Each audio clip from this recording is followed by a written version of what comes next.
Hello, I'm Tara Brabazon. I'm the Dean of Graduate Research at Flinders University. And no, I'm not in Adelaide. I left in Adelaide at 43 degrees. It's currently -8 and I'm in Ontario. I am not removing this jacket for anybody, and this temperature is certainly encouraging me to do this video in one take. But today's vlog is number 98. And it's on mentoring, and I wish it was just on mentoring, but when I wrote it, it unfortunately became a stroppy guide to mentoring once more. But it does come via request from one of my dear friends on this planet, Jackie, the wonderful Jackie. Now, Jackie has just been promoted to professor. Well done, Jack. And Jack wanted me particularly to discuss the role and place of mentoring in an academic career. And Jackie, like me, is often frustrated and frequently horrified at the state of higher education, particularly in terms of the selfishness of colleagues, the selfishness of academics. Because we as academics, it's such a privileged life. We have the opportunity to teach tens of thousands of undergraduate students and transform the future. We have the opportunity to teach 500, 600, 700 postgraduate students and really transform people's lives. But so often, so much of what happens in universities is pretty petty and pretty pathetic. Self-absorption rules. And that's why I'm a really big believer in reading, because the great thing about reading high quality scholarship is it keeps you grounded, it keeps you humble, because you realise how much there is left to learn and how many truly outstanding scholars are out there. So yes, Jack wanted me to talk about mentoring, and I'm probably the worst person on the planet to talk about mentoring, but I am terribly interested in it because actually I don't believe in it. And maybe that makes me the right person to talk about it. But please feel free to argue with me, disagree with me, dismiss me as you see fit.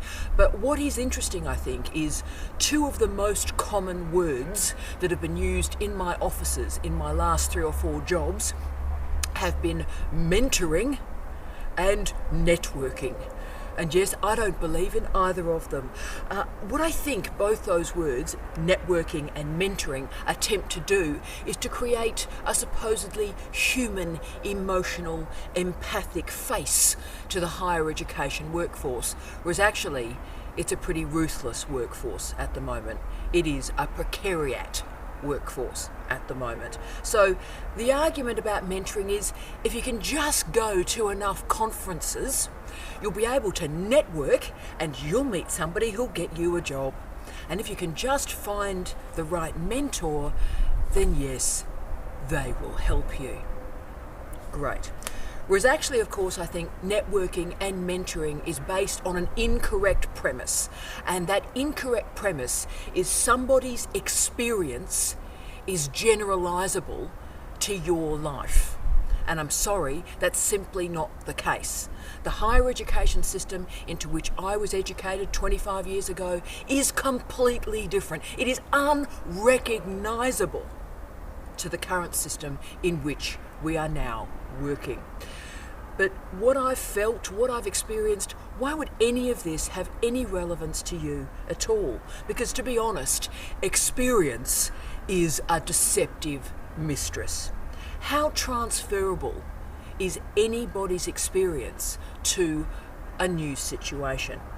How relevant is that situation to you right now?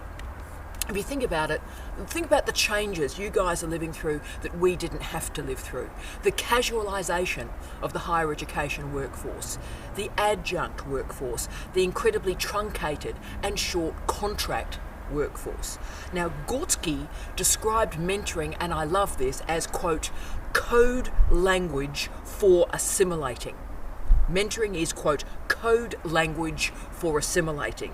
So indeed, mentoring is a form of socialisation, but that socialisation suggests that there are normative pathways, normative ways of being an academic operating in higher education, and that's simply not the case. And one of the reasons I'm recording this vlog in Canada is, for example, the Canadian experience of being an academic is in a differentiated higher education sector that we're going to talk about shortly. So in Canada, what we've got going on here is what they describe as a differentiated sector.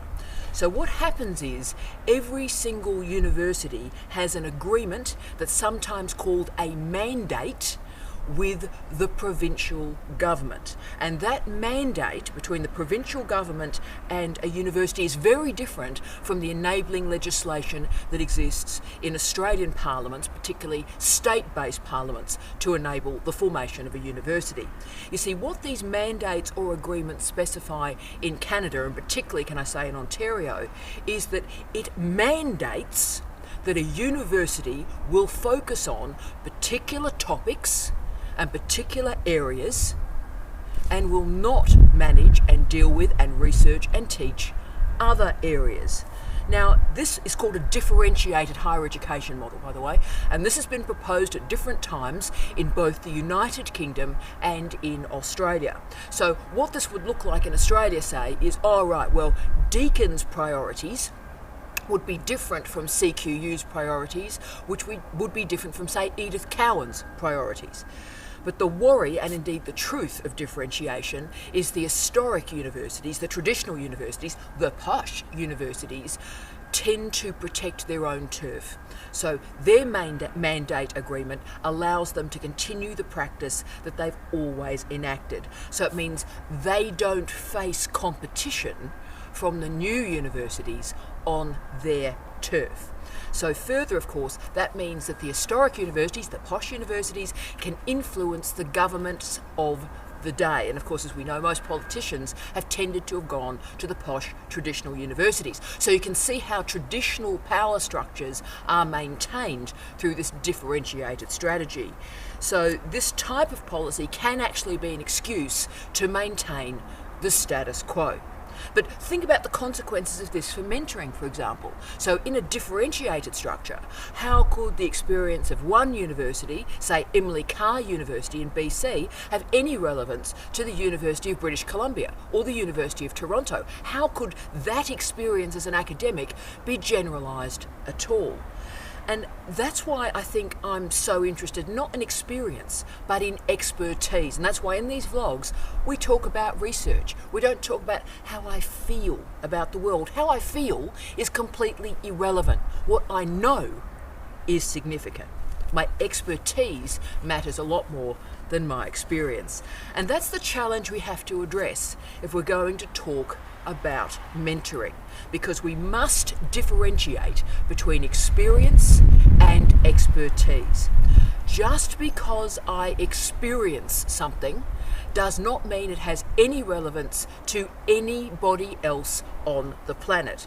Experience is just experience, and yes, it could be a bad experience. But expertise is different because it is about knowledge and it is expertise driven. It's beyond the self and it requires research, reflection and examination. So with all those caveats in place, let's now actually get into what the mentoring story really is. So mentoring is a relationship between an experienced and a less experienced person. It has nothing to do with age at all, but it does have to do with the seniority of one person over another. So mentoring can refer to career guidance, it can refer to role modelling. The power relationships that exist in a mentoring situation become very clear when we think about the language deployed by the person who is receiving mentoring. So that's like protege and apprentice. Sounds a bit Star Wars, really, doesn't it? But mentoring also requires communication, and this is what Bozeman et al. Described as, and this is really important, mentoring is, quote, information transformation of knowledge. Information transformation of knowledge. So this is suggesting that we can actually transmit knowledge to other people, and that's a really naive way of thinking about communication. In fact, the transmission model of communication has been critiqued for about 70 years. So the idea that I can sort of transmit information to you in a way that you'll understand in the way I meant it to be understood suggests that we share a language, an experience, a context, a history, we share a disciplinary expertise, and we have enough in common that anything I actually say to you might be relevant to you. And I'm sorry, that's just simply not the case. Transmission as an idea, as a trope, as a way of thinking, as a way of communicating, does not work, because there's always interference and there's always a difference between the sender and the receiver. Now, mentoring began, I know this will be a shock, mentoring began in ancient Greece. Honestly, mentoring has ancient Greece written all over it. But what people forget when they say that, and I love this, is mentor was a character in Homer's Odyssey. People forget this. So what is mentoring? This guy was a character in Homer's Odyssey, okay? So that's the first thing to remember, it's just a character. But what sort of character was he? Well, mentor was this random old bloke that wasn't terribly bright and just sort of wandered around and talked randomly to people. What do we learn about mentoring? That this is actually where it comes from. And then, of course, there's Socrates, who wandered around ancient Athens, hoping for the best, talking with people, asking random questions. And the only reason he did that was because his wife hated him and wanted him out of the house. So mentoring, that's its origin, but it really became a thing in the 1970s in the United States, when it became part of management theory. Now, this is the interesting bit, so let's get really gritty here, okay? So just as women, just as minorities, and particularly workers of colour, started to enter businesses, started to enter occupations in numbers, suddenly mentoring arrived, so that everybody who was not a white man could suddenly learn the rules of the office. So white men would help other people who were not white men to become more like white men. So are we having fun yet? Remember, the whole point of mentoring is an experienced person mentors you into the truths and the ways of the organisation, and the differences are displaced, the differences are minimised. So if disempowered workers can just receive enough mentoring and they can enact networking, then they'll find a great role model and they'll overcome barriers in their career. Really? You think? Really?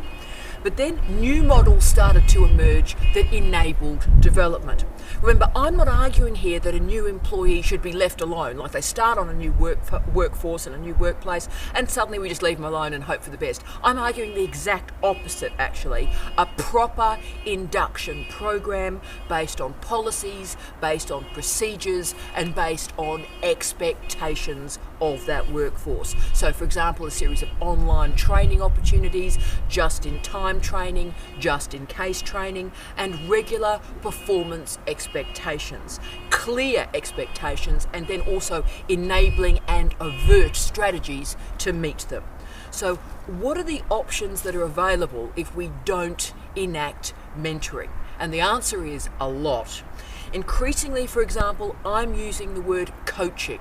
Coaching is a really strong word here, and actually I did a certificate in coaching from the University of California, Davis last year, and it was incredibly useful, and it did transform how I think about interpersonal relationships in the workforce. So what happens is coaching focuses on the needs of a person at a particular time in an institutional context. So it starts with a very specific goal that a specific employee wants to achieve, and therefore the coach is enacted with that very specific skill set. So that means it is knowledge based, it's not evidence, it's not experience based.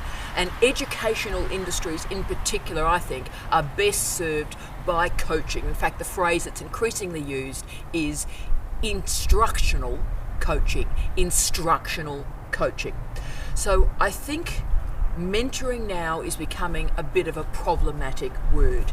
It is an empty bucket, but it's not an empty bucket. It's a bucket that carries a lot of baggage from 1970s management theory, which, let's be honest, was not a high point of intellectual life. Therefore, where do we go from here? Well, let me ask you some questions. When you're saying, oh, I need a mentor, what actually are you asking for? Are you asking for support? Are you asking for help? Work out what you're asking for. Right, that's fine. Now, is it support? Is it help? Now, tie support or tie help to a particular task. What are you trying to achieve? So, support to do what? Help to understand what? So the point of higher education at the moment is most of us are just sort of horrified at the state of our universities. Most days I sort of wander around and go, how have we got here? How has this actually happened? How is this a thing? So those of you who know my writing about higher education at the moment know that I argue our universities are in crisis at the moment, and what that crisis is a crisis of purpose, a crisis of function. We don't really know what the point of a university is anymore. So what are we trying to do in universities? Are we servicing industry? Are we masking underemployment? Are we masking unemployment? Are we providing taxpayer-funded research and development? And look, probably all those functions are required, and all of them are legitimate. But the point of a university was, and let's hope still is, a place where the best and brightest people get together, think higher thoughts, transform the planet, and enable the next generation to do better. That's what a university is. So our crisis of purpose in our university sector right now is a lot like that crisis of purpose in the 1970s US corporate sphere, where women and minorities started to enter that workplace. So ask yourself, ladies and gentlemen, what do you actually need? When you say mentor, do you need a mate to offload stress? Then you know what? Get yourself a mate. Do you want career advice? Well, that's cool. Go to somebody who can operate and offer concrete advice to you, but question its generalizability to you. So I'll give you an example of a bit of career advice that was really useful to me. I got a posh job at a posh university, and I was thinking whether or not I should take it, and a mate of mine worked in that institution, and I'd known him for 20 years. I would have ended up his boss, so he would have been junior to me, but I trusted him completely. And I said to him, dude, what do you reckon? What do you think about this job? And he said, Tara, do not come. It's a hellhole. People are selfish, they're self-absorbed, they're jealous, they're nasty. Do not come. I'm trying to get out. Don't come. Now, that wasn't mentoring, he wasn't senior to me, but it was perhaps one of the best pieces of career advice I'd ever got. It saved me time, it saved me money. So always think about the generalizability and transferability of that advice, and think about the nature of the professional relationships that you want to build. So I want to finish off today, if I can, with two horror stories of mentoring, one involving a senior woman and the other involving an Indigenous academic. Now, the first, the female academic, she had applied to become a professor 7 times. 7 times. And at the conclusion of each process, they gave her a new mentor to try and help her get to the next stage. Now, every year she improved, she reached all the benchmarks, and on the 7th occasion, when she was 3 times above the benchmarks to be promoted to professor, and I was in the room with her to get this feedback, the feedback she was offered about why she wasn't sent to a professorial level was, quote, and you can't make this stuff up, quote, "You just lack gravitas. You just lack gravitas." Wow. Okay, good luck with that. So my friend, who's an Indigenous academic, holds 2 doctorates, remarkable teacher, brilliant researcher, fantastic human being, and he's been told on multiple occasions in the last 5 years that he has a great CV, but, quote, he just doesn't fit into the institution. End of quote. Doesn't fit into the institution. There's something seriously worrying about our higher education institutions if an Indigenous person doesn't fit into our universities. What is going on here? So always ask yourself, what are you being mentored to do? How much of yourself, how many of your aspirations, how many of your goals are you going to lose to fit in with the crowd? And indeed, if your goal is to fit in and be compliant, then mentoring might help you get there. But if your goal is innovation, imagination, the development of new and profound knowledge, then you know what? Maybe you're going to have to make your own path. You're going to have to put your own footsteps in the snow. Jack, thank you so much for this suggestion. You and I may disagree on this. I've got no idea what you think on it, but it was a great suggestion. I thank you for being you and your friendship for decades. And from the remarkably cold, I can't tell you how cold it is, from the remarkably cold Ontario, my mouth sort of worked through the vlog, I wish you love, light and peace. And see you back in very, very hot Adelaide.